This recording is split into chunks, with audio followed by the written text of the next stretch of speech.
Dahil first time yun, Tony and Lloyd, how is working with them? Nagkailangan ba kayo ng isa o jive na kayo? Noong una po, medyo may konting ilang. Kasi sa akin naman parang in my experience as an actor na na-prepare sa iba't ibang kapareha, sa simula talaga po may ilangan talaga.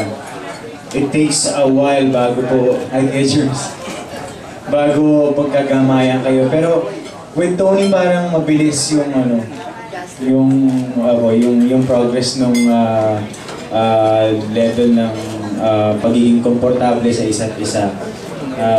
Hindi ako nahirapan kasi parang walang arte, walang yung bang hindi ka mahihirapan bilang lalaki na kapareha. Kasi medyo in the story po, we're dealing with it's a mature love story kahit na sabihin mong comedy. No? Kasi parang nalagpasan na namin yung mga many firsts, like first kiss, ganyan. So, dapat yun yung rumihistro sa screen. Ngayon, sa kaso po namin, hindi po ako nahirapan.